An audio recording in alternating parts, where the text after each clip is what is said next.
It was raining the way it does when the sky feels heavy, like it's carrying secrets it's too scared to say out loud. Kids rushed out of school with backpacks over their heads, dodging puddles like it was a game. But Ruby, she didn't rush. She walked slowly, her red hoodie soaked through, her sneakers squelching with each step. And that's when she saw him. A German shepherd stood behind the rusted school fence, just by the far corner where the playground ended. His fur was soaked and clumped together, ribs showing under his skin.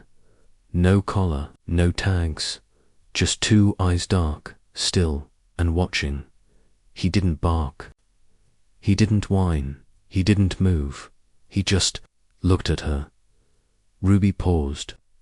The other kids ran right past him like he wasn't even there. Some glanced his way, but none stopped. She couldn't walk on. She knelt by the fence, her hands trembling. "From the cold, I don't have much," she whispered. She unzipped her lunchbox and pulled out the half of a peanut butter sandwich she'd saved. She pushed it under the fence, slow and careful. The dog stepped forward, just enough for his nose to twitch. Then he looked back at her, took the sandwich, and chewed it slow, like he was unsure if he deserved it. That was the moment. That strange, still second where something invisible wrapped around them. The bell rang from the school building. Ruby stood up, brushing mud from her jeans. She took one last look at the dog. "I'll come back tomorrow," she said. "I promise."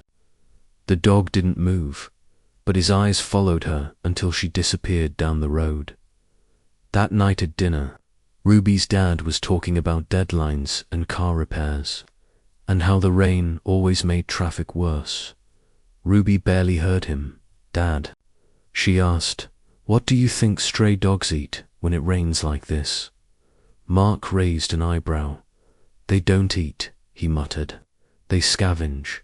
That's why they're dangerous. You stay away from strays, Ruby. They're not pets." She nodded, but her mind had already gone back to the fence. To those eyes that didn't beg, didn't plead, just stared.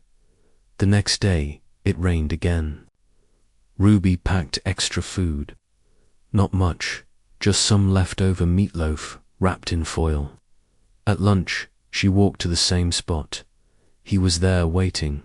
"Hey," she said, her voice softer now. "You stayed." She pushed the food through. He ate again, slow and quiet. Then he sat, not wagging his tail, not licking her hand, just sitting. "Do you have a name?" she asked. "You look like someone who had a name once." He blinked. "I'll call you Shadow. You move like one. After school." Ruby stopped by again. This time, she didn't have food, just her presence. "You don't growl," she whispered, crouching by the fence. "You don't bark, you just ... Watch, are you scared, or just tired?" That day, Shadow inched closer, close enough that his nose almost touched the fence. Ruby reached out, fingers slipping through the wire. He didn't flinch. That night, she dreamed of a dog running through a storm, searching for something he'd lost. The next morning, Ruby left earlier than usual. She brought boiled eggs and a piece of toast wrapped in a napkin. When she reached the fence, Shadow wasn't there. Her heart sank. "Shadow," she called, eyes darting through the trees. No sound, no paw prints, just wet grass. She waited. 10 minutes passed. Then, just as she turned to leave, a shape emerged from the trees, muddy, tired, but there. "Thought you left me," she breathed. He walked to the fence and sat. She gave him the food, and for the first time, Shadow wagged his tail. Just once, that was enough. By the end of the week, it was routine. Ruby arrived early or stayed late. She brought food and talked to him like he could answer. Shadow listened, always listened. One afternoon, she stayed longer than usual. Her friends called out to her from the road.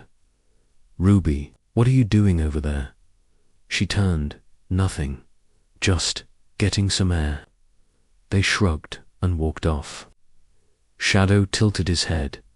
"People wouldn't get it," Ruby said. "But I think you do." The rain stopped that weekend. The next Monday, the sky was blue, but Shadow still stood in his corner. His fur was drying. He looked stronger now. Ruby brought chicken this time. Shadow ate, then stood.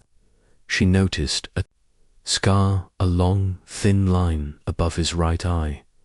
"Where'd you get that?" she asked. "Were you in a fight?" He sat again. Ruby traced the air with her finger, mimicking the scar. "I bet you were someone's." Once, she reached out her hand. This time, Shadow moved. He pressed his nose to her fingers. Warm, real, trusting. Footsteps behind her made her jump. Ruby. Her dad. She turned fast, shoving her hand in her pocket. "Time to go," he said. "You've been hanging around this fence too much. What are you even looking at?" "Nothing," she said quickly. "Just fresh air." He didn't look through. The fence didn't see the dog. Shadow didn't bark, didn't move. Just stood still like a ghost. At home, Ruby stared out the window. Why didn't he bark? She whispered her dad was in the garage, talking to someone on the phone. She heard him say, "That girl keeps wandering off. She's too soft, like her mother." Ruby turned back to the glass. "Don't worry," she said quietly. "I won't let him see you, not yet." Outside, the rain had started again. But Shadow didn't leave his spot, and Ruby, she wasn't going to leave him either after that first week. It became a habit Ruby couldn't stop even if she wanted to. Every day after school, she took the long way out, walking past the back fence instead of the front doors. Shadow was always there, same spot, same quiet stare, like he was part of the land now, like if she stopped coming, he might disappear forever. Ruby brought what she could. Some days it was sandwich halves, other days leftover meat from dinner. Once she even brought rice and a boiled egg. "Sorry," she said, squatting by the fence. "Mum used to make these for me. You'd have liked her." Shadow didn't wag his tail much, but he listened. Ruby talked. He listened. That's how it went. She never told her dad. Mark hated dogs. Said they were messy, loud, needy, too much trouble, he always muttered when they passed one on the street. Ruby remembered asking for a puppy when she was 6. He'd said no, without even thinking. Now, she hid her secret like it was something sacred. Each day after school, she'd stop at the gas station near the bus stop. She used her lunch money to buy dog treats or cheap deli meat. Her stomach would rumble later, but it was worth it. "Here," she whispered one afternoon, unwrapping a slice of turkey. "Don't say I never spoil you." Shadow took it gently. He never lunged, never barked, never begged. He just waited. That's why she called him Shadow. He was there, but silent, watching. Ruby once tried to explain it to a friend, Maya, but the words felt too fragile, too real. "There's this dog," she started. "He's different." Maya raised a brow. "Like different how?" "Like he knows things," Ruby said. "Like he's waiting for something." Waiting for what? Ruby didn't know. Not yet. One Thursday, she was late. Detention for talking during class. She rushed to the fence, worried Shadow might have given up. But there he was, sitting, watching. "Still, you waited," she gasped, dropping her bag. "I was scared you'd be gone." Shadow stood and walked closer. For the first time, he pressed his nose against the fence just beneath her hand. She smiled. You really don't give up on people, huh? At home, her dad noticed her wet shoes. Where have you been walking? He asked. Nowhere, Ruby lied. Just took the long way. Mark narrowed his eyes. You'd better not be wandering into the woods. There's ticks and coyotes. I'm not, she said quickly. He stared at her for a second longer, then sighed. You're too much like her sometimes. Ruby didn't ask who her was. She knew. That night, she snuck into the kitchen and grabbed 2 leftover sausages, wrapped them in foil, tucked them in her bag. She didn't care if she got caught. Friday, she skipped lunch just to spend more time at the fence. Shadow was there, as always, but something was different. He kept glancing toward the trees behind him, ears alert, tense. What is it? She whispered. He didn't move, just stared. Is someone back there? The wind rustled through the branches. Ruby felt a chill, but not from the cold. The next day, Saturday, she biked across town just to see him. No school, no excuse, just her and Shadow. Hey boy, she called, stopping at the fence. I brought chicken today. Dad thinks it's for me. Shadow appeared from the trees, slower, cautious. She pushed the food through. I missed you yesterday. He ate quietly, then sat. Ruby sat too, just beyond the fence. You know, I think you're the only one who actually sees me, she said. Softly, not the school version, not the clean your shoes version, just me. She reached out. Shadow pressed his head against the fence again. She felt warmth through the metal. Do you ever think about what it means to wait? She asked, like, what if who you're waiting for never comes? Shadow didn't answer, but his eyes did. That evening, her dad saw her sneaking dog biscuits into her hoodie. What's that? He asked.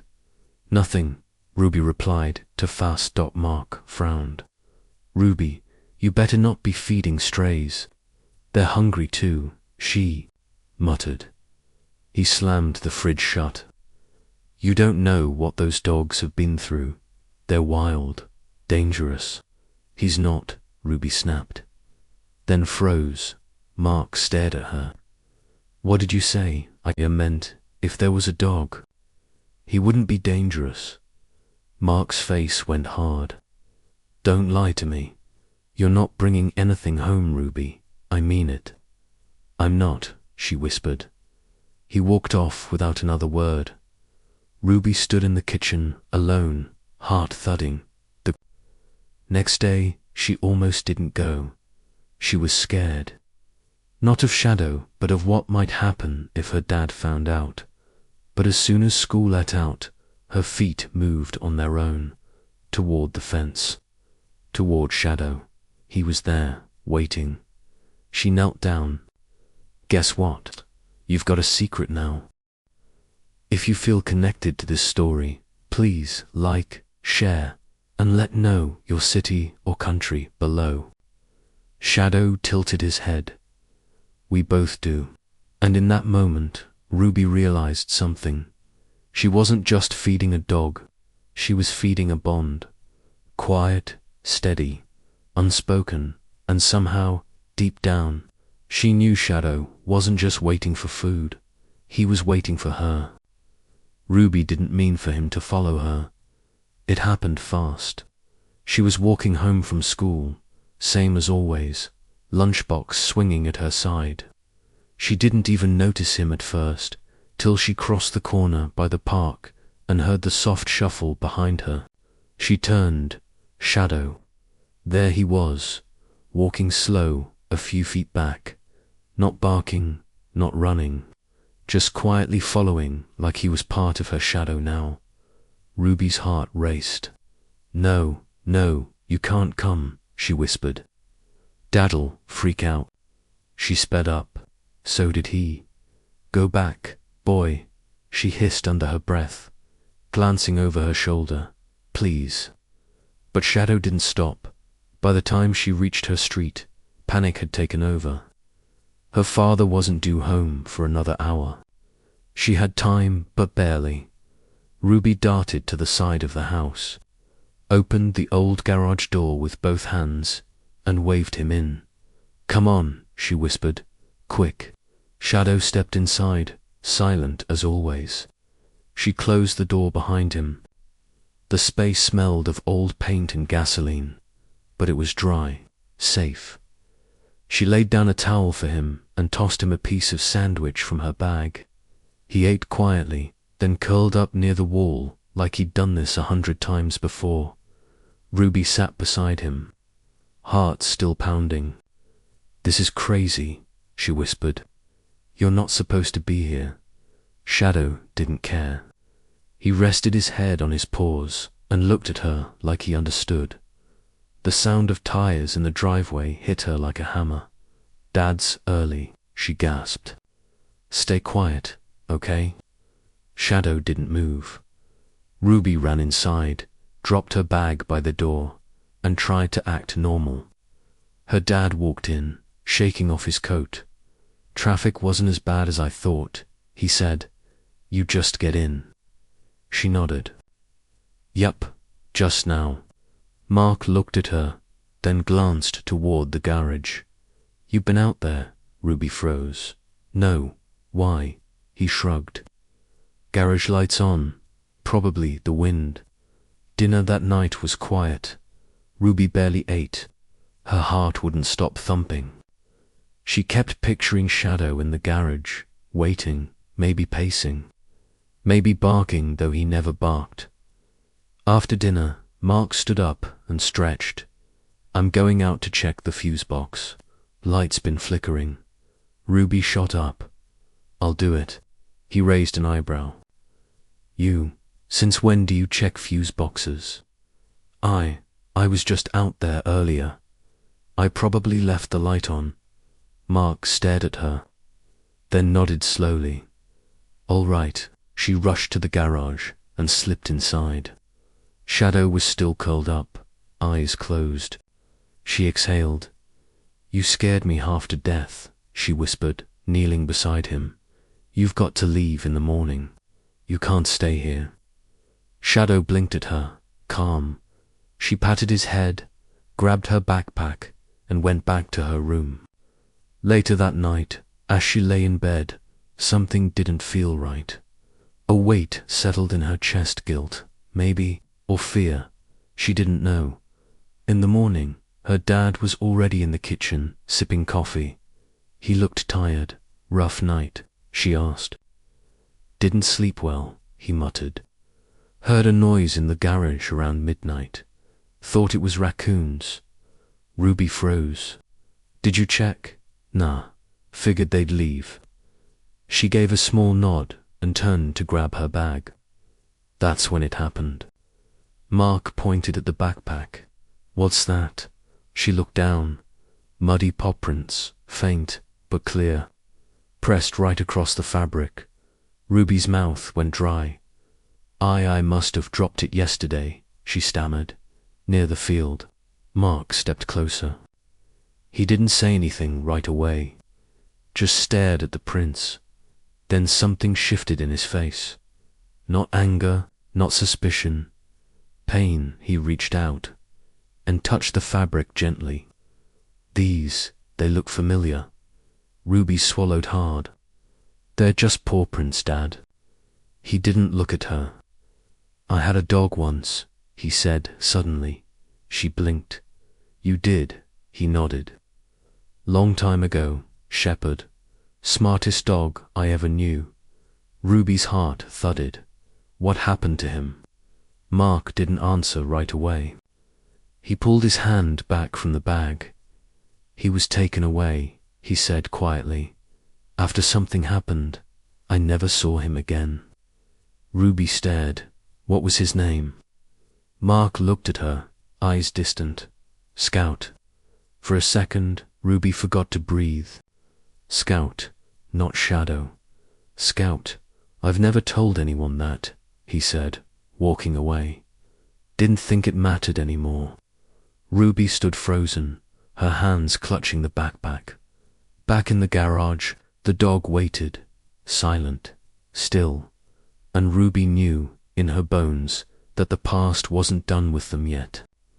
Ruby couldn't stop thinking about the name Scout.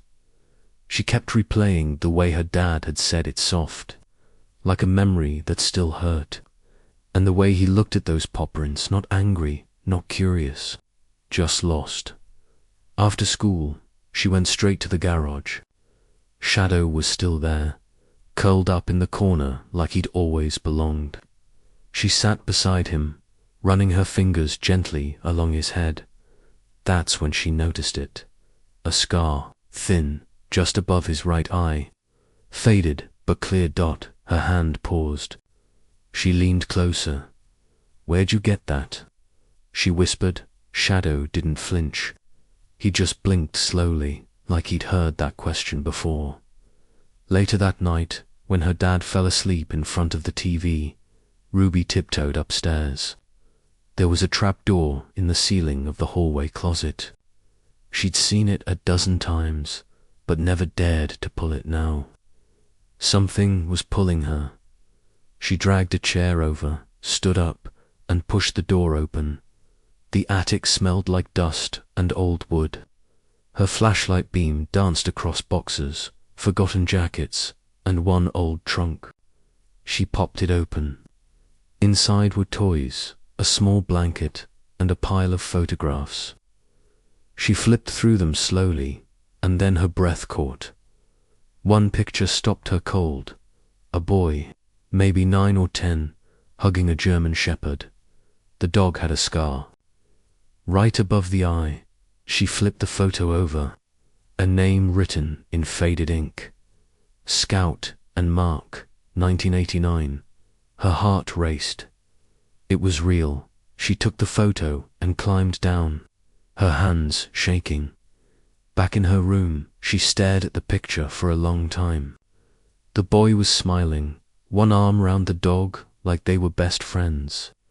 The eyes on that dog, they were the same as Shadow's. She whispered, "It is you, isn't it?"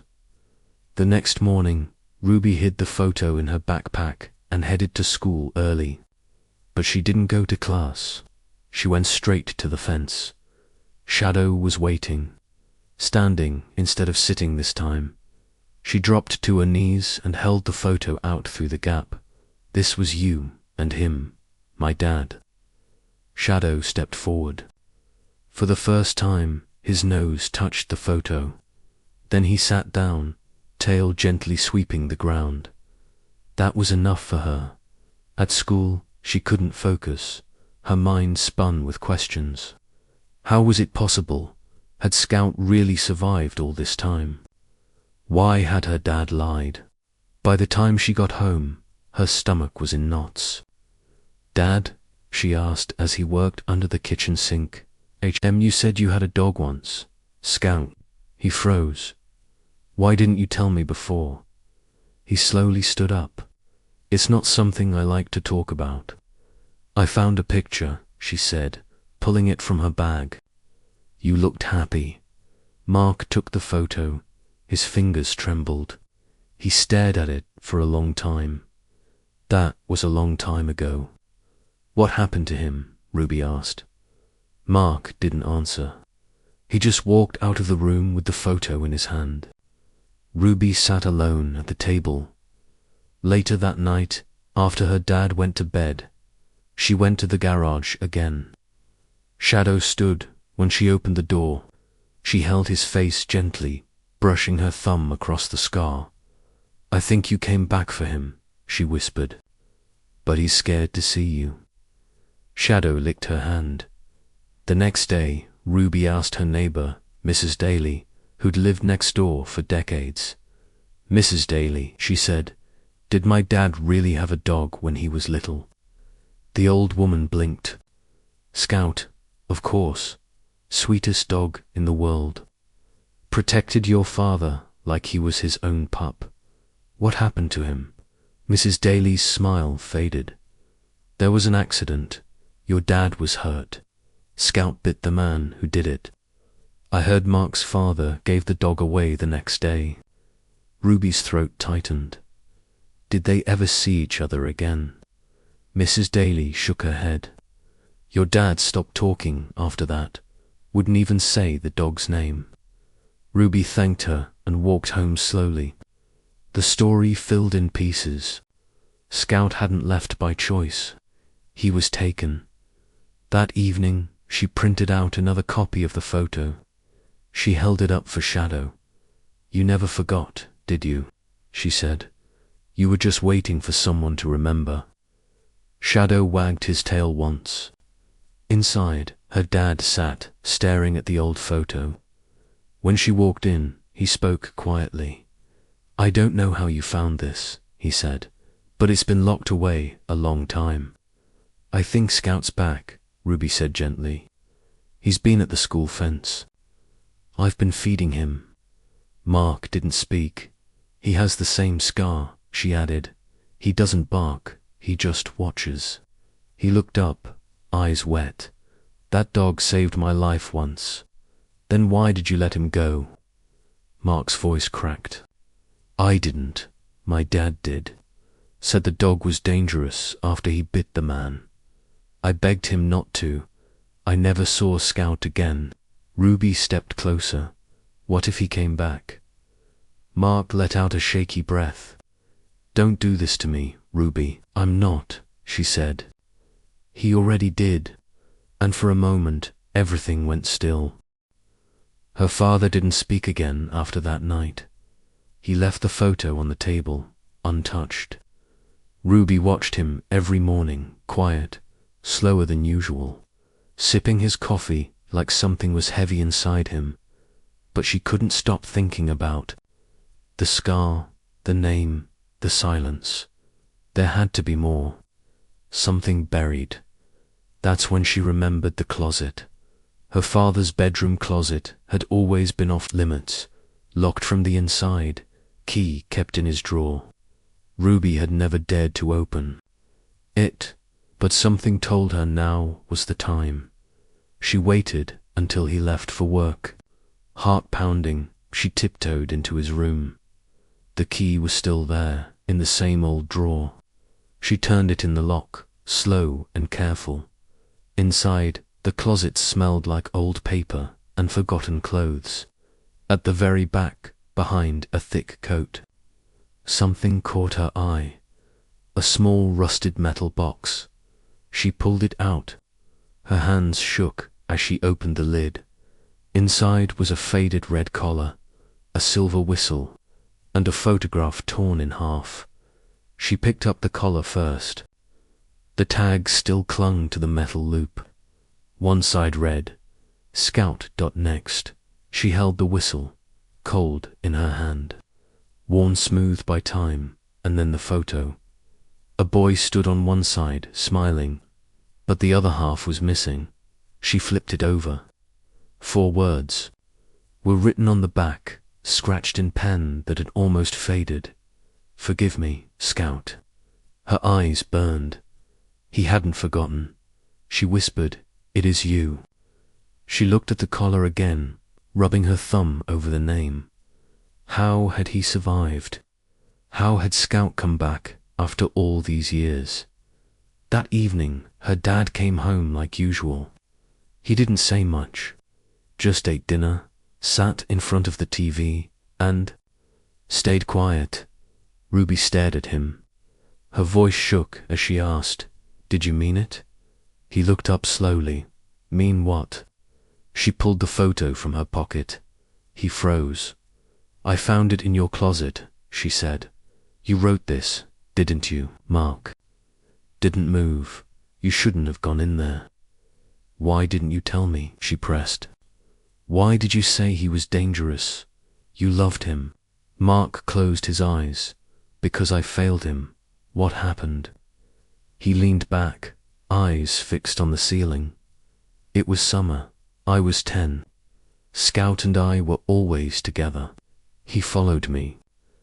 Everywhere. He'd sleep by my bed, guard the yard.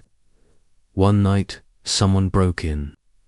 I was the one they grabbed. Ruby's breath caught. Scout attacked him, Mark said. Saved me. Bit the man's arm bad. But my father, he didn't care. Said a dog that bites is a threat. Took him the next day. Told me Scout was gone. You tried to find him. I searched everywhere, Mark whispered. But I was just a kid. And eventually, I gave up. Ruby reached into her pocket again and placed the collar on the table. Mark's hand trembled when he touched it. I buried this box so deep, hoping I'd forget, he said. But I never could. Ruby leaned forward. He came back. Mark laughed softly, bitter. That's not possible. He'd be too old by now. What if he survived? She asked. What if he waited? He didn't answer. That night, Ruby went to the garage. Scout stood up when she entered. She held out the collar. Look, she whispered. I found it. Your name. Scout sniffed it, then looked at her with soft eyes. She wrapped the collar round his neck gently. There feels right, doesn't it? For the first time, Scout rested his head on her knee. The next morning, Ruby skipped the bus. She took Scout on a walk through the woods behind the school, hoping for answers. Halfway down the trail, she stopped. Do you remember this place? She asked. Scout lifted his head, ears twitching. He stepped off the path, leading her to a small clearing dot. There, half buried under leaves and dirt, was a piece of wood. Ruby knelt and brushed it clean. It was a sign, broken. Faded letters carved into it. Scout's den, Ruby gasped. You made this. You waited here. Scout sat beside the sign, tail wagging faintly. She stood, heart pounding. I have to show him. She rushed home with Scout behind her. Her dad was in the backyard, fixing a fence post. Dad, she called out. Come with me, please. He looked up, then saw the dog beside her. His eyes widened. No, he said. Backing up. That's not Scout. It is, Ruby insisted. Come see, please. Something in her voice made him stop. He followed her, step by step, into the woods. When they reached the clearing, Mark stopped cold. His eyes locked on the sign. He dropped to his knees. I made this, he whispered. We used to play here. He'd always beat me to it. Scout stepped forward slowly. Mark looked at him. Scout didn't bark, didn't jump, just walked up, sat down, and gently placed his head against Mark's shoulder. Mark let out a choked breath. I thought you were gone, he whispered, voice breaking. I thought I lost you. Ruby watched as her father wrapped his arms around the dog, burying his face in Scout's fur. Scout didn't move. He just stayed, like he always had. Mark didn't say a word. During the walk back home, after what happened. In the woods, after Scout rested his head on his shoulder, he looked like a man trying to outrun his own memories. Ruby wanted to talk, to ask him everything, but his face said, not now. Maybe not, ever. Scout stayed behind, watching them go. He didn't follow this time, like he knew Mark needed space. Back home, the silence felt thick. Mark sat at the kitchen table, staring at the old collar Ruby had left there. His fingers traced the name slowly. Ruby stood in the doorway. She couldn't wait anymore. Dad, she said, her voice barely above a whisper. Is his name Scout? Was he yours? Mark's hand froze on the collar. His back stiffened. You already know the answer, he said without looking at her. I want to hear it from you, Ruby said. Mark stood up. his chair scraping back sharply. "That dog is gone," he snapped. "Long gone. Don't talk to me about that dog." Ruby flinched, but he came back. "No," he barked. "Whatever strays out, it's not him. It can't be him." "Why not?" Mark turned, eyes burning. "Because Scout's dead. He was taken. He was probably put down. And if he's not, then he waited for me, and I let him down." Ruby stepped back. "He didn't look at you like you let him down." Mark slammed his palm against the table. "Ruby, enough." The sound echoed. Then silence. Ruby's throat tightened. He waited. "All these years, he came back for you." Mark pointed at the door. "Go to your room." She didn't move. I said go. Ruby ran upstairs, heart pounding. She shut the door and sat on the floor, tears streaming down her face stopped below. The house stayed quiet. She heard her father's footsteps later, slow and dragging. Then the back door creaked open. Curious, Ruby peeked out her window. There he was, sitting on the steps outside the garage, alone, no lights on. Just the night, she watched as he stared at the garage door, unmoving. His hands were in his lap, holding something. She squinted. He was clutching the whistle, the old one from the box. Then his lips moved. She couldn't hear the words, but she saw his mouth form them. "I'm sorry." The next morning, Mark acted like nothing happened. He made toast, poured coffee, even asked Ruby about school. She gave short answers. He didn't push. Scout wasn't at the garage that morning. Ruby checked twice. She left a small piece of chicken where he usually sat. That evening, she found him curled behind the shed, not in the garage. When she knelt down, he looked up, ears low. "He didn't mean it," she whispered. "He's scared, that's all." Scout rested his head on her lap. "You waited for him," she said. "But maybe he's still learning how to come back." Inside, Mark stared at the photo on the fridge. Ruby had stuck it there that morning. The one of him and Scout as a boy. He didn't take it down.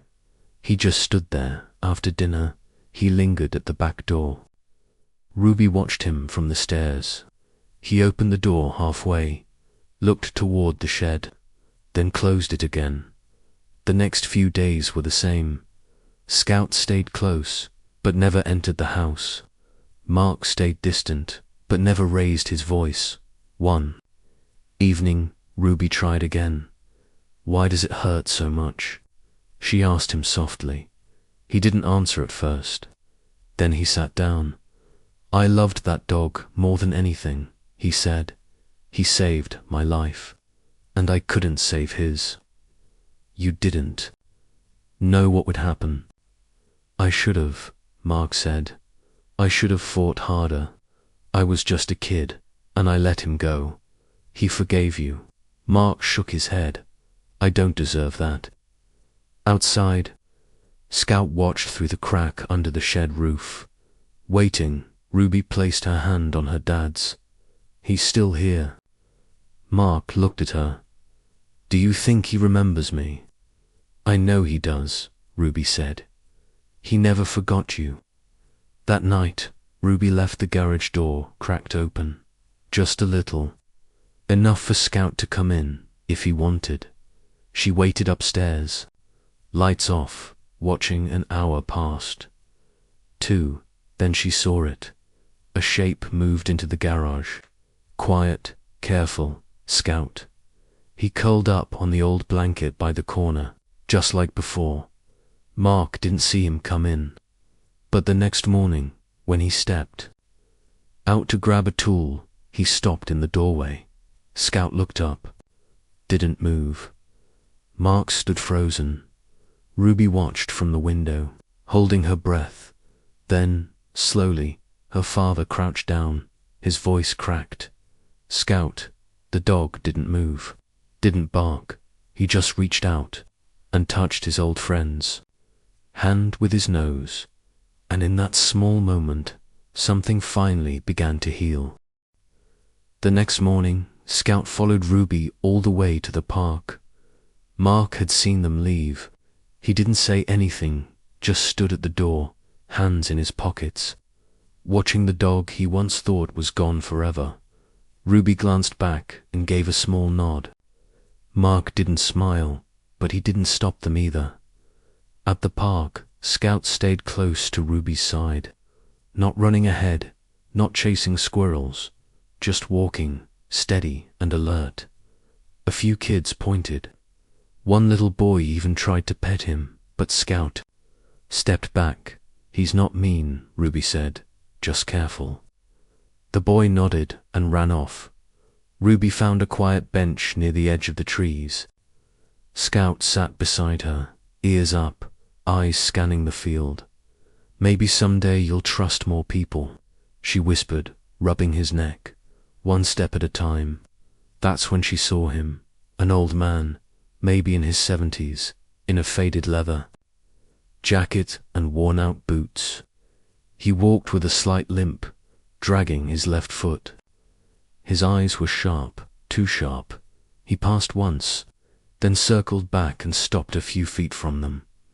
"That dog don't belong here," he muttered. Ruby blinked. "Excuse me." The man's eyes didn't leave Scout. "He's dangerous. Shouldn't be out in public." Scout didn't move, but then, slowly, a low growl rumbled from his chest. It was the first time Ruby had heard that sound from him. "Do you know him?" she asked. The man's jaw tightened. "Seen him before. Long ago. You should stay away." Ruby stood. "Why? What did he do?" He didn't answer, just took a step back. His hand trembled. Scout growled again. Louder, the man's eyes flicked. "To Ruby, that dog, he remembers. That's the problem." Then he turned and limped away, fast as he could. Ruby stared after him. "Wait, what do you mean? Who are you?" But the man was already gone. She turned to Scout. "What just happened?" Scout stood still, staring in the direction the man had left. His body was tense, his breathing steady. Ruby sat back down slowly. Her hands were shaking. "Did he hurt you?" she whispered. "Is that how you got your scar?" Scout didn't answer, but he moved closer, pressing his head gently against her leg. She felt her stomach twist. Something was wrong. That night, Ruby told her dad what happened. "There was a man in the park," she said, "old, limping, wore a leather jacket. He said Scout was dangerous." Mark froze. "Did he say anything else?" "He acted like he knew him. Said Scout remembers him." Mark sat down hard. "What did he look like?" She described the man again. Mark's face went pale. "That sounds like Jack Keller." "Who's that?" He leaned forward, hands clasped tight. "He was the man who broke into our house the night the one Scout attacked." Ruby's heart dropped. "The one who hurt you?" Mark nodded. "Scout saved me. Bit Keller's arm so bad he needed stitches. My father thought Scout had gone too far. Why would he be back?" "I don't know," Mark said. "But if Scout growled, then he remembers, and that scares Keller." Ruby looked toward the garage window. Scout was curled up inside. "He's protecting us again," she said. Mark nodded. "That's what he's always done." The next day, Ruby and Scout went back to the park. She hoped to see the man again. She had questions now more than ever. They waited for over an hour, but the man never came. Instead, a different man approached. This one wore a park uniform. "You, the girl with the German Shepherd?" he asked. Ruby stood. "Yes, sir." He sighed. "Had a complaint yesterday. Some guy said Your dog growled at him. He didn't attack anyone, Ruby said. The man was bothering us. I believe you, the man said. Just be careful. Not everyone trusts big dogs, especially older ones. Ruby nodded. He's not dangerous. He's brave. The man smiled a little. Then treat him like family. She already did. That night, Ruby couldn't sleep. She stared at the torn photo again, then at the words, "Forgive me, Scout." Outside, she heard the wind rustling, then a soft sound like paws on gravel. She peeked out the window. Scout was standing in the yard, just staring into the trees. Ruby crept downstairs and stepped out barefoot onto the porch. "Scout," she whispered. He didn't turn. She followed his gaze and froze. A figure stood just beyond the fence. The same limp, the same jacket. The man didn't move. He just stared at Scout, then turned and walked into the dark. Ruby ran to the fence, but by the time she got there, he was gone. She looked at Scout. Why is he watching us? Scout stepped forward, sniffed the air, and growled softly. Ruby backed up. We need to tell Dad. Inside, Mark listened carefully. When she finished, he stood, grabbed the whistle, and went to the porch. He blew it. One sharp note. Scout appeared. Seconds later, alert and ready, Mark knelt down. "He's coming back," he said. "I can feel it." Ruby looked at him. "What are we going to do?" Mark's eyes stayed on the trees. "We protect each other, just like Scout always did." And in the silence that followed, the wind carried a message none of them could hear, but all of them could feel. The past wasn't finished yet, and danger was getting closer. The morning started like any other, until Ruby stepped off the school bus and saw the police cars. They were parked right in front of the school. 2 officers stood talking to the principal. One of them held a photo. In his hand, whispers filled the halls. "Did you hear?" one kid said. "It's Emily. She's missing." Ruby froze. Emily. She was in her science class. Quiet, always drawing in her notebook. The teacher called for silence, but no one could. Focus. At lunch, Ruby heard more. "She never made it home yesterday," a girl said. "Her mum found her bike on the side of the road." "Maybe she ran away," someone else whispered. Ruby didn't believe that. Emily didn't seem like the kind of girl to run. When Ruby got home, her dad was waiting at the door. "Inside," he said.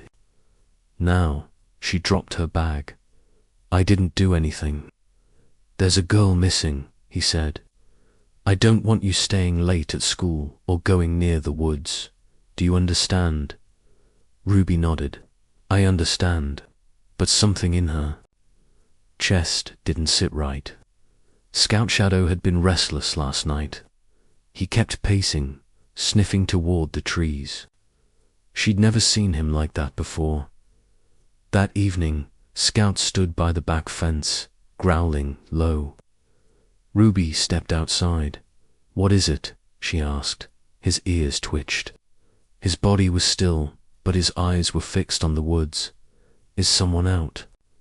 There, he didn't bark, just growled again, deeper this time. Ruby followed his gaze. The woods were quiet. Nothing moved, but a chill ran through her. That night, Ruby couldn't sleep. She kept thinking about the man from the park, the way he stared, the limp, the jacket, and how Scout had growled at him. She got up and checked the back door. Locked windows, locked. Scout was curled up near the garage, eyes open, watching Dot. In the morning, she asked her dad, did they find anything? About the girl. Mark shook his head. Still searching. They're checking the park and the river. The woods, Ruby asked. too big to search all at once. Takes time. Ruby felt her stomach twist. At school, the tension was thick.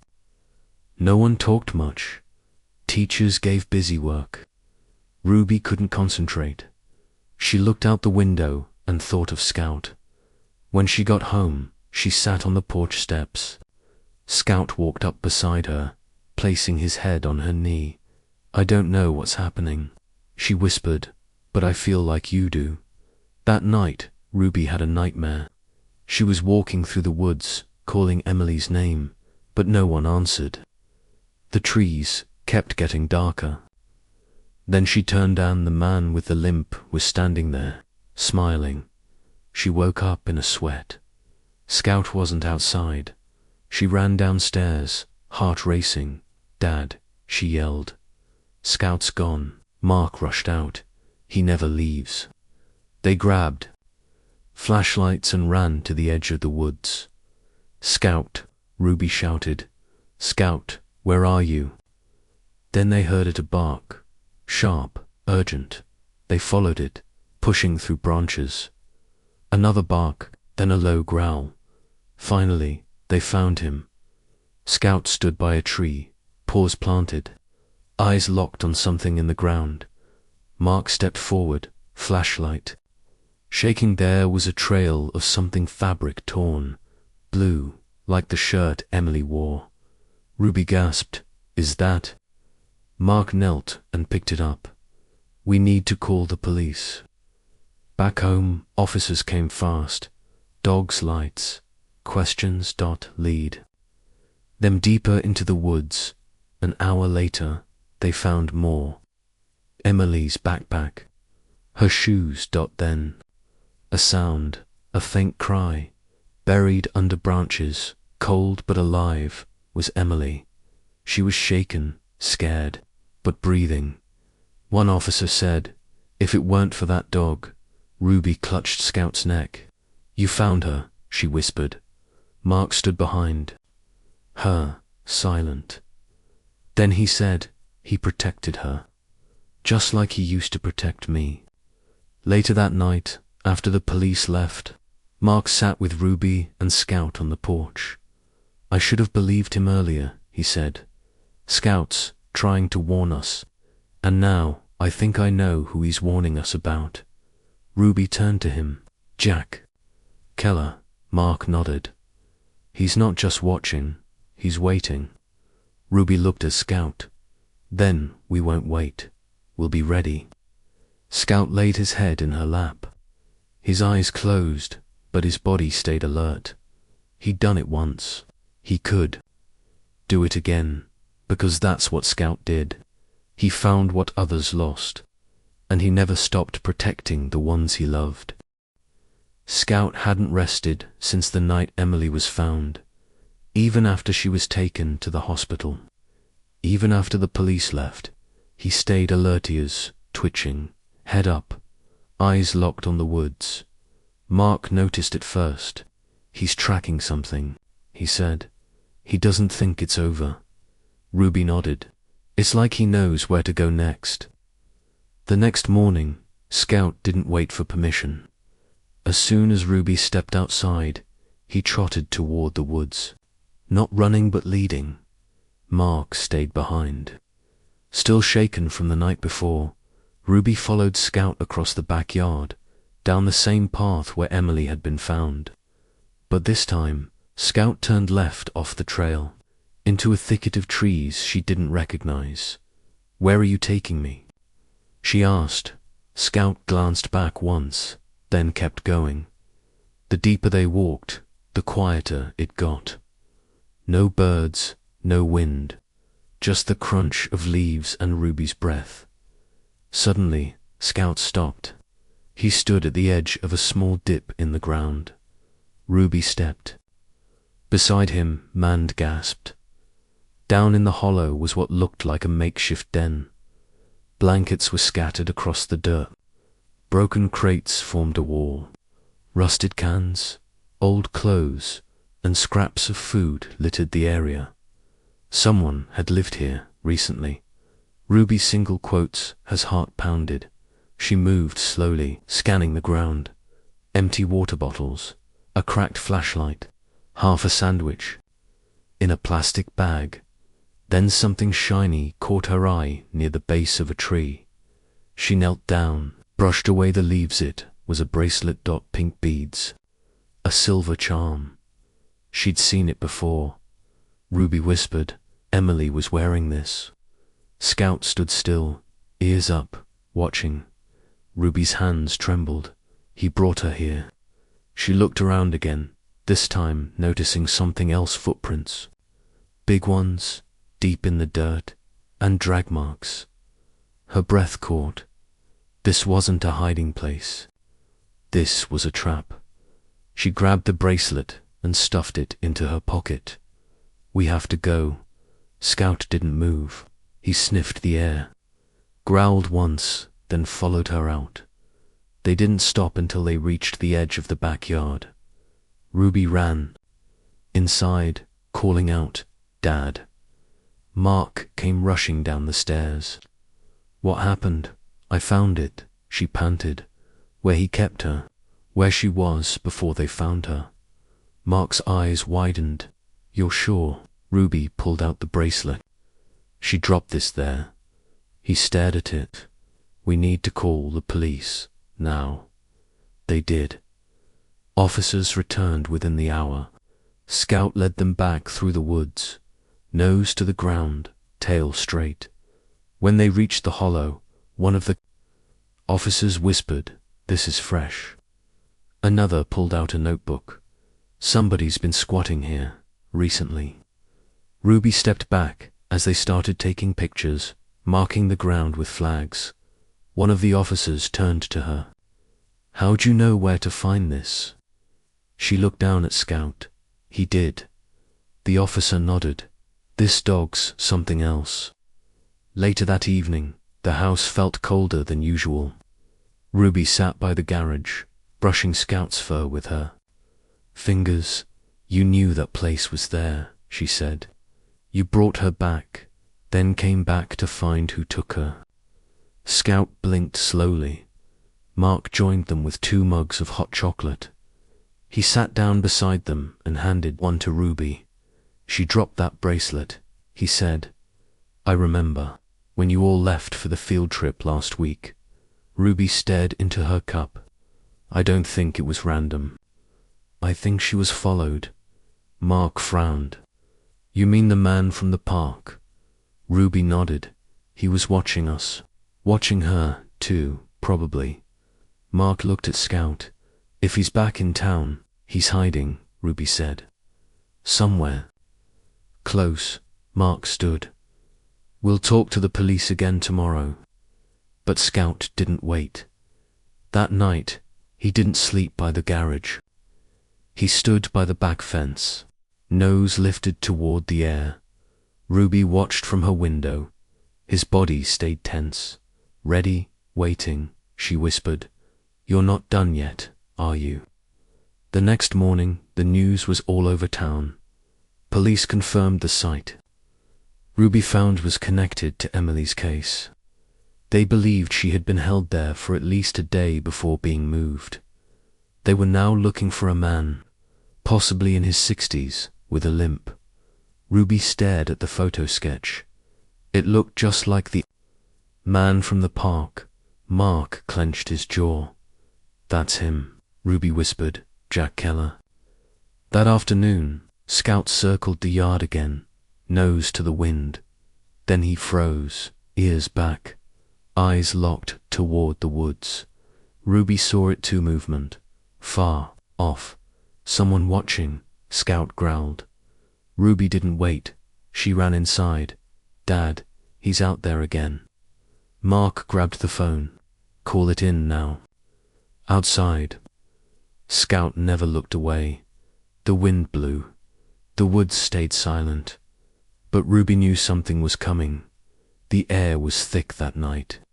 Ruby stood at the back door, watching the trees sway. She hadn't seen Scout in hours, not since he took off toward the woods after that shadowy figure. She waited, then paced, then waited again. Come on, she whispered. Where are you? Mark was upstairs, flipping through old records, talking to the police again. Ruby had told them about the man, about the den, about everything. But they said they needed more to act. Ruby knew they didn't have time then. Just after midnight, she heard it, soft toe steps on the gravel. She opened the door. Scout, there he was, limping slightly, his chest rising fast. But it wasn't just the limp. Blood, it streaked down his fur, dark, wet, fresh. Ruby's heart dropped. She rushed forward. What happened? Are you hurt? Scout didn't whine, didn't flinch. He stood there, still as stone. Ruby. Mark's voice echoed from inside. He rushed down the stairs, then froze when he saw the blood. What is that? What did he do? He's not hurt, Ruby said, running her hands down Scout's side. It's not his blood. Mark stepped back. I told you, he's dangerous. No, she cried. He's not. He protected someone. Mark's face was tight with fear. You don't know that. What if he attacked someone? What if he snapped? Ruby looked at Scout. He didn't. You weren't there, Mark pointed. At the garage. Get him inside, away from the house. I'm not locking him up like he's a monster. Now, Ruby. She hesitated, then led Scout back to the garage, tears in her eyes. Inside, she laid a towel down and whispered, I trust you. No matter what he says. Scout laid down slowly. His body was tired, but his eyes stayed sharp. She curled beside him and whispered, Did you find her? In the morning, there was a knock at the door. 2 officers, serious faces. Mark answered, What's going on? One officer looked at his clipboard. We found the missing girl. About a mile from the trail. She's alive, but unconscious. Injuries, exposure. It's bad, but she's stable. Ruby ran to the porch. Where was she? Near the old den you led us to, the officer said. Hidden in some brush. Whoever took her left her there. Mark asked, Did you see anything else? The officer nodded. Blood and paw prints. Big ones. German Shepherd. Looked like the dog chased someone off. There was a struggle. Mark's eyes widened. Ruby whispered, It was him. It was Scout. The officer looked at her. Your dog, she nodded. He came home with blood on him. The officer glanced at Mark. If that dog hadn't been there, we might have been too late. Mark didn't speak. That night, Ruby sat with Scout again. You found her. You brought her back again. Scout didn't move. But he looked at her, eyes soft. The next day, the police searched deeper into the woods. They found more signs. A torn jacket, a boot print, a trail leading toward the old highway. But no man, Ruby told them. Everything she remembered about Jack Keller. They pulled records, photos. His face matched the one in the park. He was a wanted man, but he was still missing. Mark stood beside Ruby at the kitchen window. I was wrong, he said quietly. He didn't hurt anyone. He saved someone. Told you, Ruby whispered. Mark's voice cracked. He did what I couldn't. She looked at him. He still loves you. Mark turned away, wiping his face. That night, he walked into the garage. Scout raised his head slowly. Mark knelt beside him. I'm sorry, he whispered. I was scared. I shouldn't have doubted you. Scout leaned forward, pressing his head into Mark's chest. Mark broke. I thought I lost you, and I couldn't. Face losing you again. Ruby stood in the doorway, holding her breath. Mark looked at her. You were right, all along. She nodded, tears falling. "Thank you," he said, "for not giving up on him, or me, and Scout." He didn't need words. He just stayed, always watching, always guarding, because, even after everything, he hadn't stopped being a protector. Mark sat on the porch that night with Scout lying quietly beside him. His hand rested gently on the old dog's back, fingers moving slow through the fur. He hadn't spoken much since the police confirmed what they found.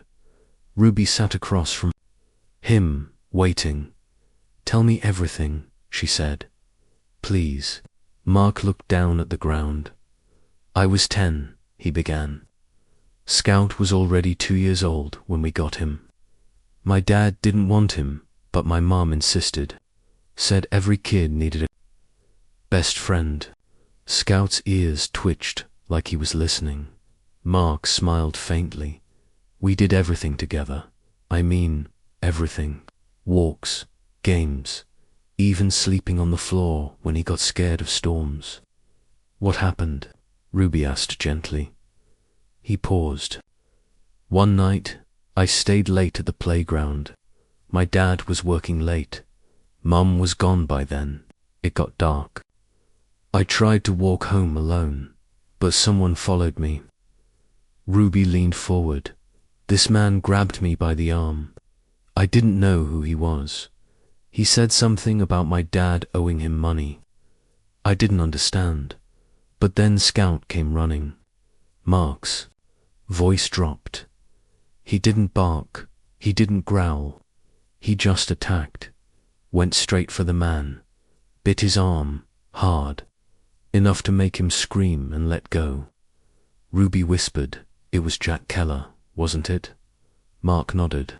"Yeah, the same man we saw at the park. I didn't know his name then. But after Scout bit him, he ran off. Police never found him." "What did your dad do?" Mark's face went hard. He wasn't happy. Said the dog was dangerous now. Unpredictable. The next morning, Scout was gone. I asked where he went. Dad said he was put down. Ruby's hand covered her mouth. I cried for days. Mark continued. "I thought it was my fault. I thought I ruined everything." He looked over at Scout, but he didn't die. Somehow, he survived. And now he's back older, slower, but still protecting. Ruby's voice cracked. "He came back for you." Mark shook his head. "He came back for you. For every kid like me who needed someone to stand in front of the dark." Scout shifted slightly, as if hearing his name. His eyes met Mark's. "I don't know how you survived, buddy," Mark said softly.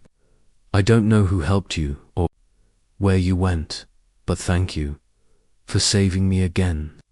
Ruby wiped her eyes. "You thought you failed him," she said. "But he never blamed you." Mark nodded. He just waited. That night, Mark opened the garage fully. He brought out an old blanket and laid it beside the living room couch. "Come on," he called. Inside, Scout hesitated at first. But then, slowly, he walked in. Mark knelt down. "You've earned this." Ruby smiled through tears. The next morning, Mark made a phone call. He asked the police if they had any updates on Keller. No sign yet, but they promised to stay close. Scout stayed by the door, eyes watching everything. He barely slept that afternoon. Mark and Ruby sat on the couch with Scout lying between them. Mark pulled out an old photo one of him as a kid.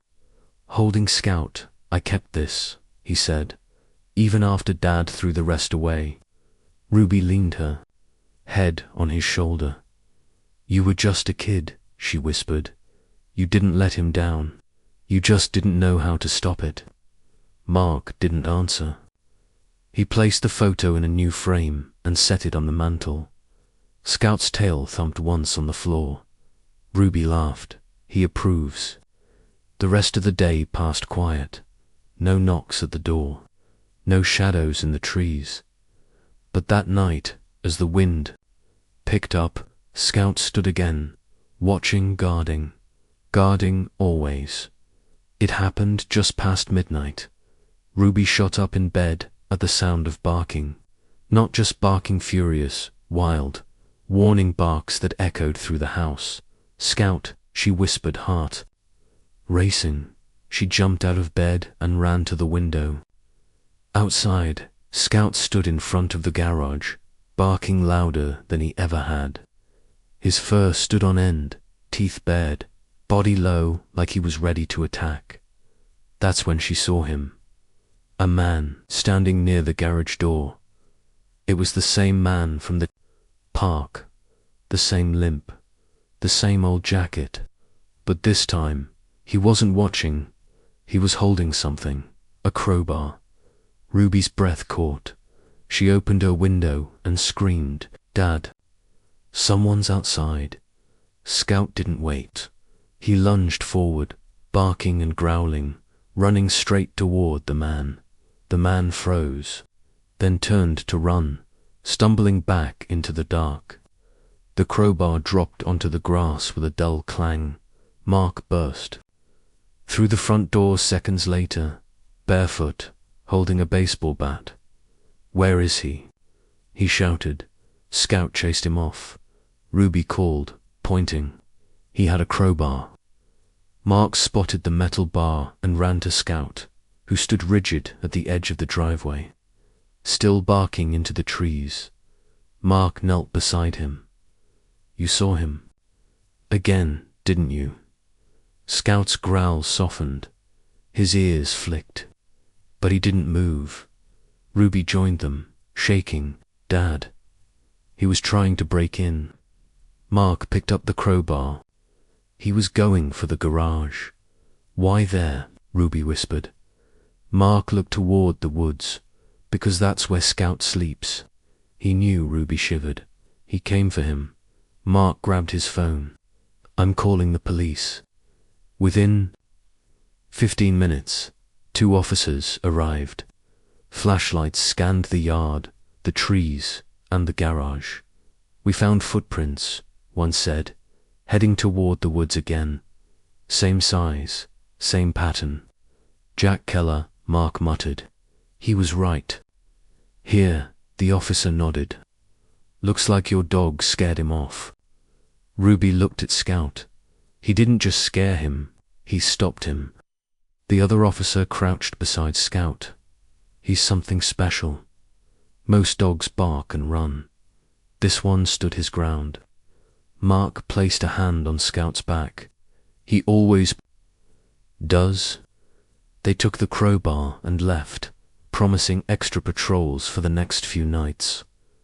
Back inside, Ruby sat on the floor beside Scout, her hands still shaking. "He was going to hurt you," she whispered, "but you didn't let him." Scout rested his head in her lap. Mark stood nearby, still holding the bat. "He didn't come for us this time. He came for Scout." Ruby nodded, because Scout knows what he did. Mark looked down, and Keller knows Scout never forgot. That night, Mark didn't send Scout to the garage. He laid down a blanket by the back door. "You stay inside now," he said, "where it's warm, where it's safe." Scout didn't move. He just curled up on the blanket, ears still twitching. Ruby sat next to him, whispering, "You protected us again, just like always." The house was quiet, but outside, the wind picked up, and the trees swayed. Scout didn't sleep. Not that night. Not when danger was still out there, waiting. The morning after the garage incident, Ruby barely touched her breakfast. Scout lay by the door, calm but alert, eyes still scanning the yard like the night hadn't ended. Mark paced near the window, phone in hand. "They said they'd be back this morning," he muttered. "Said there were updates." Ruby looked up. "What kind of updates?" "I don't." No, he said, but I think they believe you now.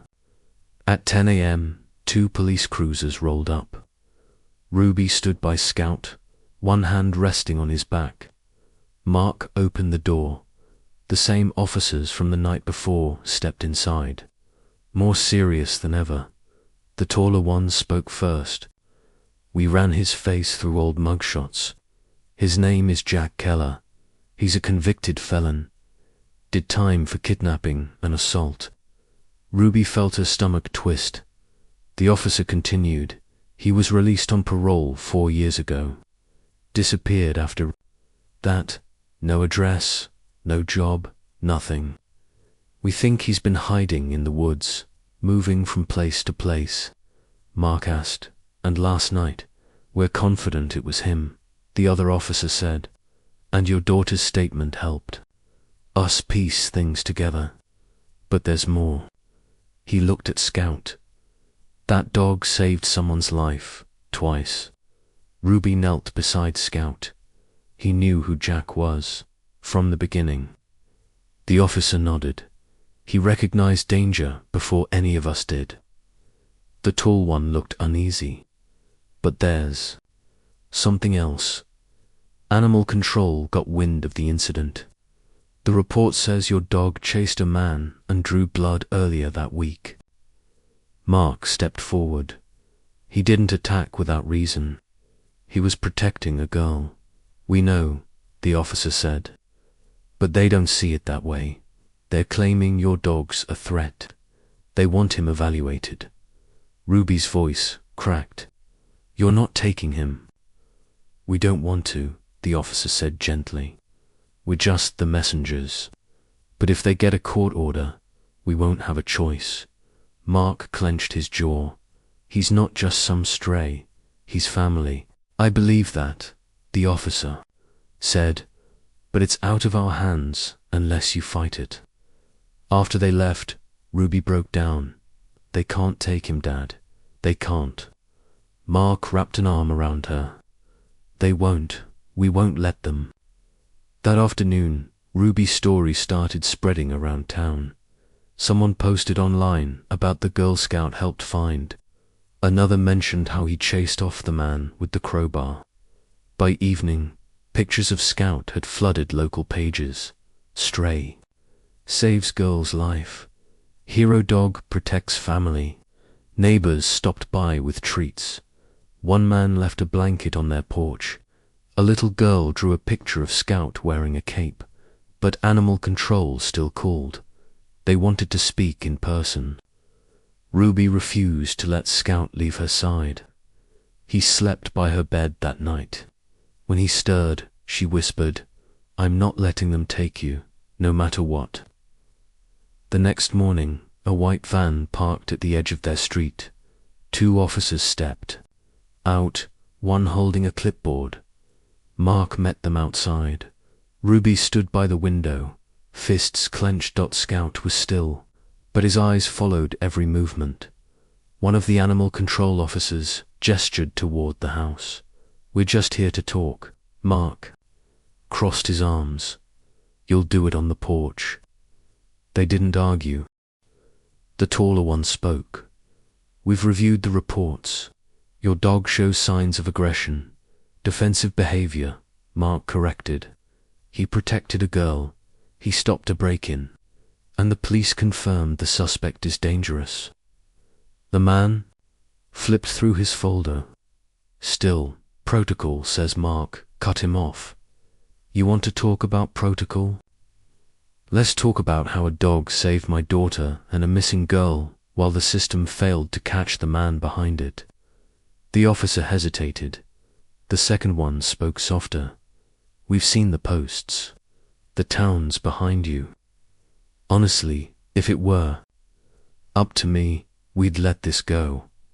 Mark narrowed his eyes. So, what's stopping you?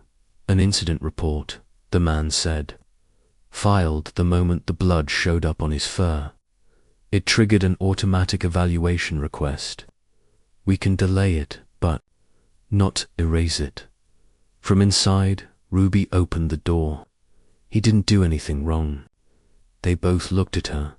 She stepped onto the porch, standing between them and Scout. He saved people, and if you try to take him, you'll have to go through all of us. Mark stepped beside her, and you can tell your bosses that. The officers exchanged a glance, then nodded. We'll hold off, the first one said. But if the paperwork goes through, Mark said, then we'll be ready to fight it in court. The van pulled away. Ruby sat on the steps, wrapping her arms around Scout. You're not going anywhere, she whispered. This is your home now.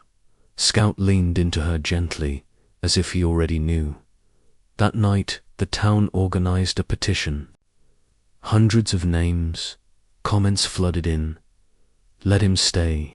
Scout is a hero. He protected our children. Protect him now. Ruby watched the numbers grow with wide eyes. She turned to Scout. They're standing up for you, just like you. Stood up for them. Scout gave a soft huff, then closed his eyes. And for the first time in weeks, he finally slept. The courtroom was quiet, too quiet. Ruby sat on the bench beside her dad, her hands gripping the edge of her dress. Scout wasn't allowed inside. He was waiting with a family friend outside the courthouse. Mark whispered, You don't have to speak if you don't want to. I want to, Ruby said. He'd speak for me if he could. A woman from animal control sat across the room, flipping through papers. Beside her, a man in a grey suit leaned toward the judge's bench. The judge looked tired, like he'd seen too many people fight over things they didn't care about. But this time it was different. The bailiff called. Court is now in session. The judge nodded. Let's proceed. The animal control officer stood. We are here regarding a German shepherd named Scout, according to records.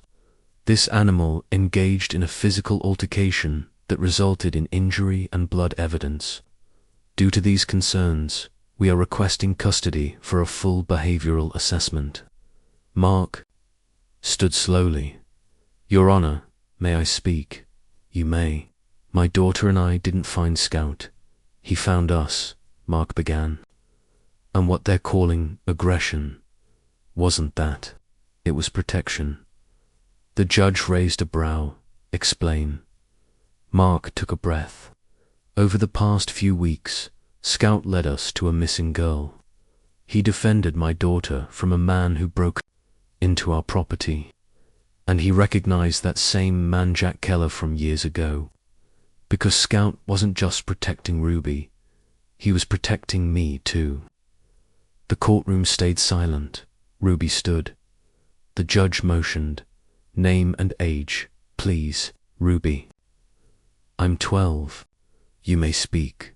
Her voice shook. Scout didn't bite anyone for no reason. He found a girl who was lost. He chased away a bad man. He stood outside my window every night just to keep me safe. The animal control lawyer interrupted. Miss, do you have proof this dog acted in self-defense? Ruby held out a paper. That's the police report. It says he followed the man's trail and found the girl before they did. The lawyer looked at the judge, who nodded for him to sit. Mark stepped forward again, something in his hand. He placed it on the bench, a red collar worn, old. This belonged to Scout when I was a boy, he said. My father gave him away after he saved my life. I thought he was gone forever.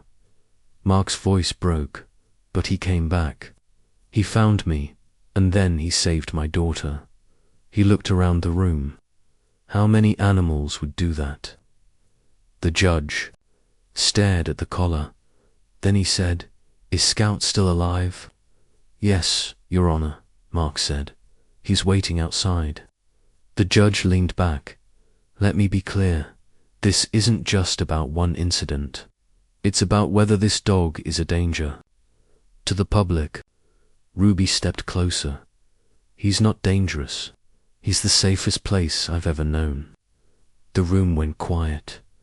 A few people wiped their eyes. Even the court reporter paused for a moment. The judge looked at the animal control team. Do you have anything else to add? They shook their heads. The judge nodded once. After reviewing the testimony, the reports, and the history, I see no reason to remove this dog from his home. Ruby gasped. Mark grabbed her hand. The judge continued, Scout will remain in your custody, but I advise you to register him officially and provide vet documentation. We will, Mark said quickly. We already have an appointment. Then this hearing is dismissed. As they left the courtroom, reporters were already waiting. People clapped. Some cheered. Ruby didn't care about any of that. She just ran to the sidewalk where Scout was waiting. She dropped to her knees. We did it, she whispered. You're free. Scout wagged his tail. Just once. And that was enough. After the courtroom doors closed, Ruby walked beside Scout like the whole world had shifted. People clapped, some waved, but Scout didn't react. His eyes stayed on her. Like none of the noise mattered. That evening, the sun dipped low, casting gold over their backyard. Mark stood in the grass, staring at the empty spot by the fence. I've been thinking, he said. Scout deserves more than a garage. Ruby nodded. He deserves something that feels like his. The next morning, they got to work. Mark picked up wood from the store. Ruby found an old rug from the attic. Together, they built a small shelter beneath the tree. It had a roof, a soft floor, a nameplate above the door that read Scout. Not a cage.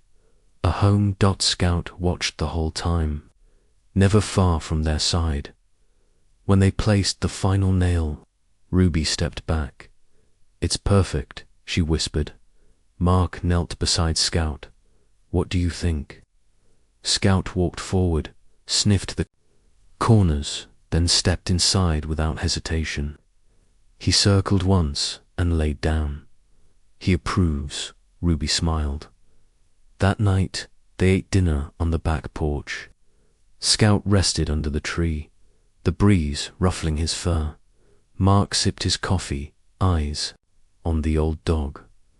You waited all this time, he said softly, and I almost missed it. Ruby leaned her head on his shoulder. You didn't miss it, Dad. You came back too. Mark didn't answer, but he reached down and let his fingers brush Scout's fur. Every evening after that, it became routine. Mark would sit beside the kennel, after dinner, saying nothing, just resting his hand on Scout's side.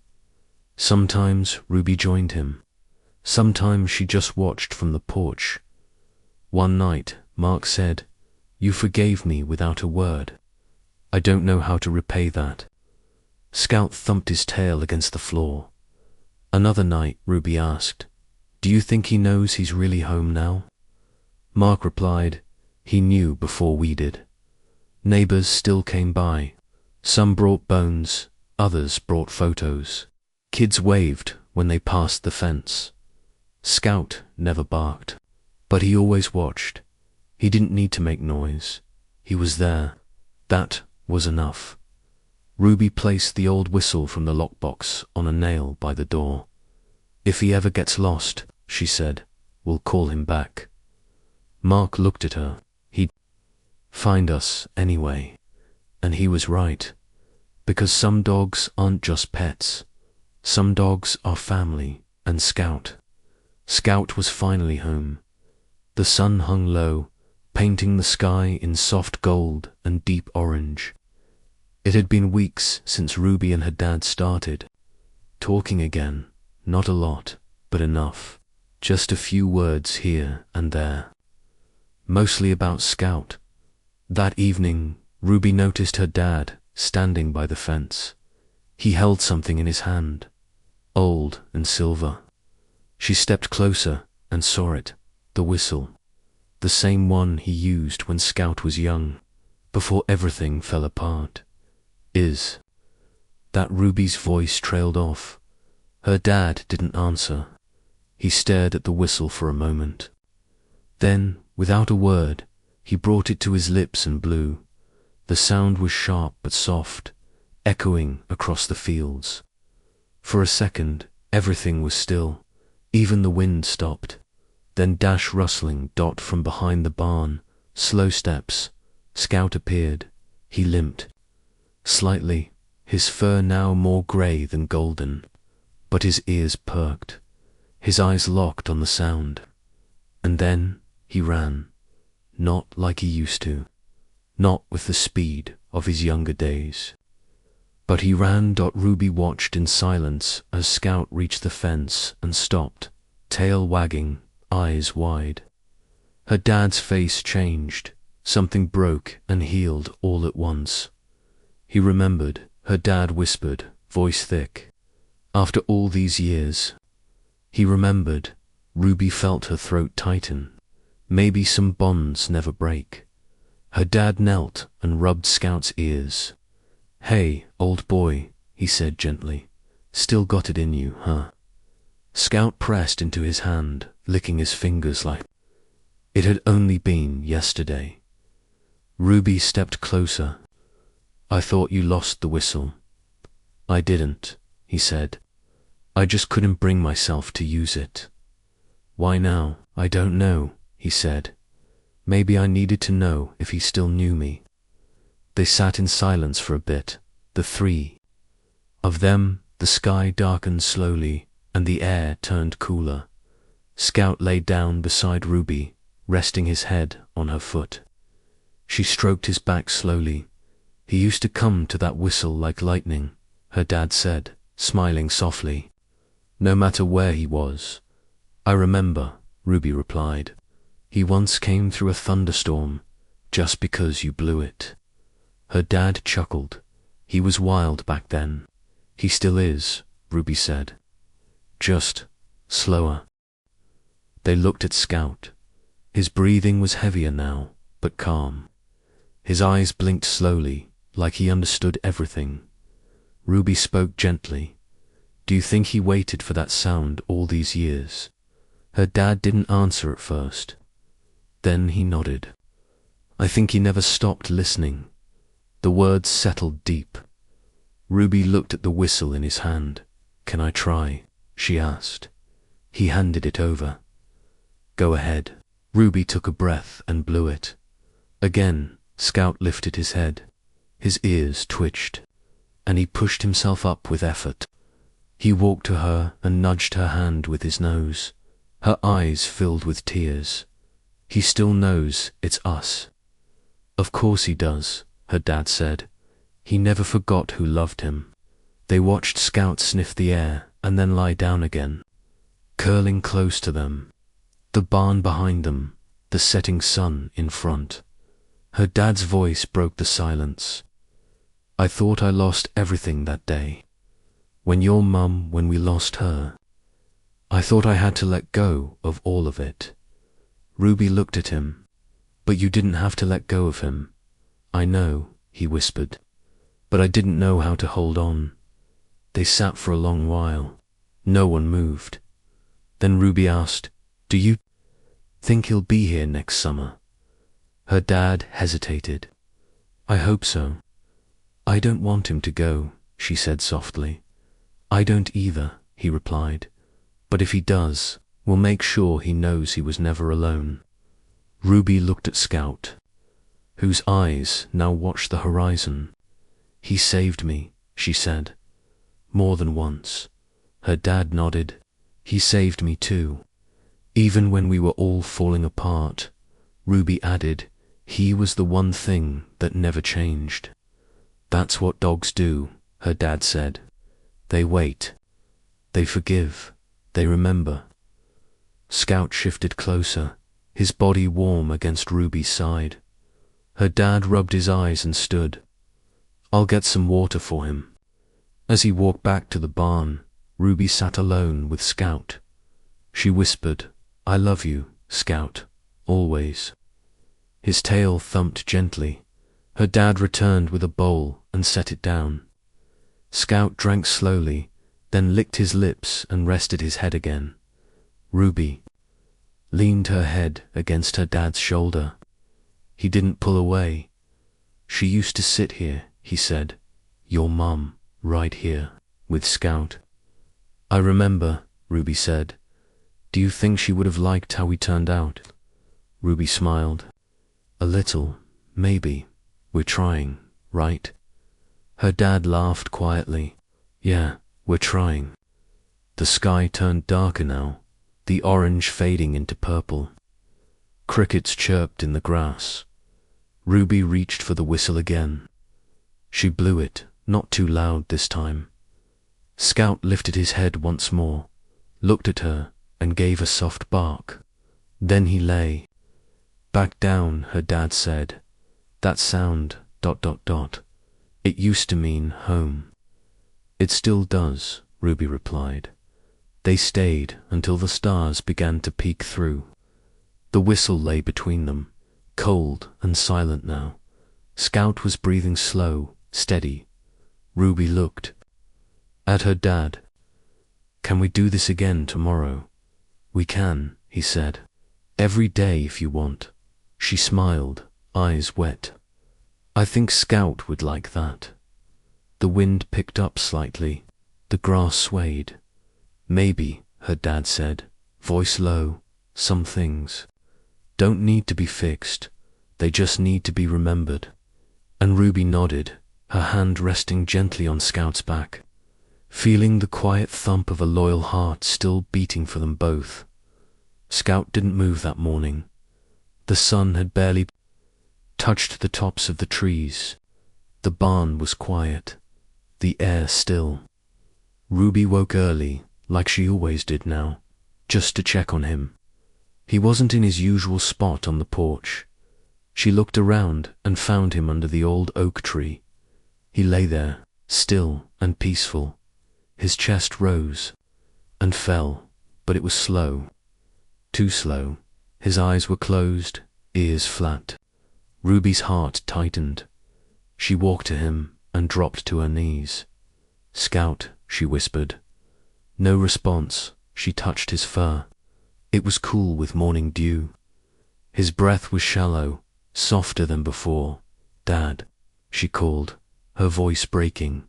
Her father came running, saw the scene, and froze. Then he dropped beside Scout, eyes already filling. He's just sleeping, Ruby said, her voice shaking. Right. Her dad didn't answer. He placed a hand on Scout's side, feeling the slow beat of that old heart. He's tired, he said softly. That's all. Ruby lay beside him, curling close, careful not to hurt him. It's okay, she whispered in his ear. I'm here. You don't have to get up. Scout didn't move, but his tail gave the tiniest wag. Her dad's voice cracked. You came back, boy. You stayed until we were okay. Ruby nodded, tears slipping down her cheeks. He kept his promise. Scout had always been there for every hard moment, every lonely night, every fight between them. He was more than a dog. He was family. I thought we had more time, Ruby said. Her dad wiped his eyes. He waited. He held on for you. They've sat like that for a long time. Birds chirped above, and the wind gently moved the leaves. Scout's breathing slowed even more. Ruby whispered, You're a good boy, Scout, the best. His ear twitched, just once, and then nothing, the silence. Hit like thunder. Ruby froze. Dad, he placed a hand on Scout's chest. No movement. No, she breathed. No, no, no. Her dad pulled her close, his voice breaking. He's gone. Ruby shook her head. He can't be. He was just. He heard the whistle. He came running. He waited, her dad said softly. He waited for the right time, for us to be whole again. Tears poured down her face. I didn't say goodbye. He knew, her dad whispered. He always knew. They didn't move for a long time. Just sat with him, held him, cried with him. Later that evening, when the sky turned pink, they dug a small space beneath the oak tree. It was the same spot Scout always loved, where he'd lie and watch the farm, where he listened for Ruby's laugh and waited for her dad's call. Her dad placed a soft blanket in the earth. Ruby held Scout close one last time. Sleep. Here, she said, voice trembling. You're safe now. Her dad kissed Scout's head. Good boy, thank you.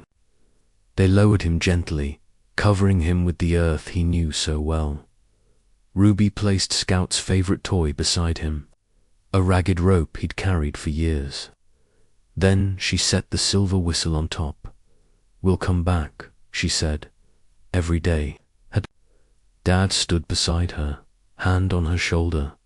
We'll remember. They didn't say much after that. Just sat by the oak, watching the stars appear. That night, the house was quiet again. But this time, it was different. Not empty, just still. The kind of still that comes after a storm, when the hurt is fresh but the love stays strong. Ruby lay in bed, staring at the ceiling. She whispered, I miss you already. From the window, the oak tree stood tall in the moonlight. Somewhere deep inside, Ruby knew Scout wasn't gone. Not really. He was in every whistle of wind, every rustle in the grass. He had become part of them, and they would never forget. A week had passed since they buried Scout under the old oak tree. The house was quieter, slower. Ruby still paused at the porch every morning, expecting to see him there. She still whispered good morning to the spot he used to sleep. One afternoon, Ruby sat alone in the barn. She had Scout's old collar. In her lap, worn leather, scratches all over, and a buckle that barely worked. She ran her fingers across the edge where his name had faded. Something felt strange. The seam near the buckle was thicker than it should have been. She pulled gently at the edge. It gave way just a little. Her fingers brushed paper. Wait, what's this? She tugged carefully, and out came a folded piece of paper, yellowed and soft with age. It had handwriting on it. She stared at the words, heart pounding. It was shaky, but familiar. Grandpa, she whispered. Ruby rushed into the house, paper clutched tight. Dad, she called. You need to see this. Her father looked up from the table. What is it? She handed him the letter. I found it in Scout's collar, hidden. He unfolded it slowly, eyes scanning the page. As he read, his hands started to shake. Double quotes mark. If he finds his way back to you, forgive him. He only ever wanted to protect you. Her father didn't say a word, but tears filled his eyes. Full, silent tears that slid down without sound. Ruby had never seen him cry like that. Not even at Scout's grave, she whispered. Is that from Grandpa? He nodded slowly. It's his handwriting. He must have written this before. Before Scout came to us. Ruby sat beside him. What does it mean? Her dad swallowed hard. Scout wasn't just any stray. He was trained. My dad raised him before I ever knew. Ruby stared at him. Wait. Grandpa raised Scout. Her dad nodded. I think so. When I left home, we had a fight. About everything. I didn't want anything to do with what he'd built. I didn't even say goodbye. Years later, Scout showed up on this farm. I thought he was just a lost dog, and you took him in. I did, but he always acted like he knew the place better than me. I never understood why. Ruby looked at the letter again. He wasn't lost. He came here for you. Her dad's voice broke. I ignored the signs. I ignored everything. But Scout never gave up. Not once. Ruby reached out and held his hand. Grandpa must have sent him as a way back. Her dad nodded, wiping his eyes. Scout came to fix what we couldn't. Ruby whispered, he did. They sat quietly for a long time, the letter between them. Her dad finally spoke. I hated my father for so long, thought he never understood me. But this, he looked down. This was love. Ruby leaned her head on his shoulder. Scout carried it the whole time. I didn't even know, and he never needed anything back. He just stayed, protected us, watched over you when I couldn't. Ruby's eyes were full again. Do you think Grandpa knew it would happen like this? I don't know her, Dad said, but I think he hoped. Ruby took the letter and held it close. We should put it with Scout. He'd want that. Her dad nodded. Yeah, he would. That evening, they returned to the oak tree. Ruby placed the letter inside a small tin and set it near the stone they'd marked for Scout.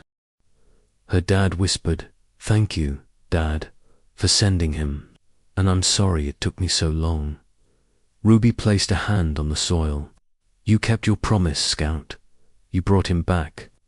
The wind rustled the leaves above, just a whisper, but it felt like a voice carried through time. And somewhere deep in her heart, Ruby knew Scout had always understood. He hadn't just protected them, he'd carried a secret love, quiet, patient, and steady, and now they finally heard it. Did this story touch your heart? Give it a thumbs up, share it around, and drop your location in the comments.